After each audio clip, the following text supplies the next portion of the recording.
رب السماوات والارض وما بینہما ورب المشارق۔ ترجمہ کنز العرفان، آسمانوں اور زمین کا اور جو کچھ ان کے درمیان ہے سب کا رب ہے اور مشرقوں کا مالک ہے۔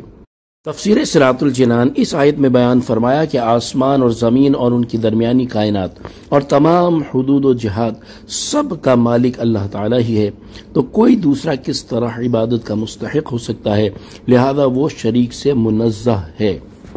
یہاں ایک نکتہ قابل ذکر ہے کہ ان آیات میں اللہ تعالیٰ نے اپنی وحدانیت اور اپنی صفات کو آیات میں مذکور چیزوں کی قسم کے ساتھ بیان کیا، جبکہ قرآن پاک میں ہی اللہ تعالیٰ نے اپنے حبیب صلی اللہ تعالیٰ علیہ وآلہ وسلم کی نبوت اور رسالت کو جب بیان کیا تو کسی جگہ قرآن کی قسم اور کسی جگہ اپنی ربوبیت کی قسم کے ساتھ بیان فرمایا، جیسا کہ سورہ یاسین میں ارشاد فرمایا، ترجمہ حکمت والے قرآن کی قسم بے شک تم رسولوں میں سے ہو۔ سورہ نساء میں ارشاد فرمایا، تو اے حبیب تمہارے رب کی قسم یہ لوگ مسلمان نہ ہوں گے جب تک اپنے آپس کے جھگڑے میں تمہیں حاکم نہ بنا لیں۔ اس سے معلوم ہوا کہ اللہ تعالیٰ کی بارگاہ میں حضور سید المرسلین صلی اللہ تعالیٰ علیہ وآلہ وسلم کا مقام بہت بلند ہے۔ وَرَبُّ الْمَشَارِقِ، اور مشرقوں کا مالک ہے۔ اس آیت میں جمع کا صیغہ مشارق ذکر کیا گیا ہے۔ اس کے بارے میں مفسر سدی کا قول ہے کہ چونکہ سورج طلوع ہونے کی 360 جگہیں ہیں، اسی طرح سورج غروب ہونے کی بھی 360 جگہیں ہیں، اور ہر روز سورج نئی جگہ سے طلوع ہوتا اور نئی جگہ میں غروب ہوتا ہے، اس لیے یہاں جمع کا صیغہ ذکر ہوا۔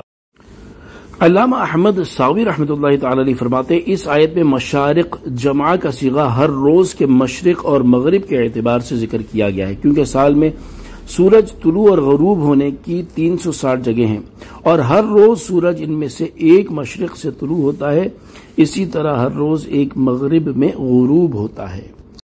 اِنَّا زَيَّنَّا السَّمَاءَ الدُّنْيَا بِزِينَةٍ الْكَوَاكِبِ وَحِفْظًا مِّن كُلِّ شَيْطَانٍ مَارِدٍ۔ ترجمہ کنز العرفان، بے شک ہم نے نیچے کے آسمان کو ستاروں کے سنگھار سے آراستہ کیا اور ہر سرکش شیطان سے حفاظت کے لیے۔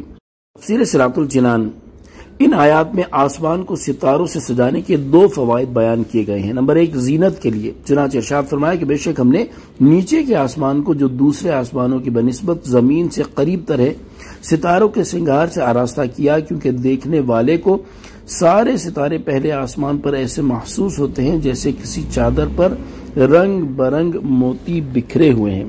نمبر 2 سرکش شیطانوں سے آسمان کی حفاظت کے لیے، چنانچہ ارشاد فرمایا کہ ہم نے آسمان کو ہر ایک نافرمان شیطان سے محفوظ رکھنے کے لیے ستاروں سے سجایا کہ جب شیاطین آسمان پر جانے کا ارادہ کریں تو فرشتے شہاب مار کر ان کو دور کر دیں۔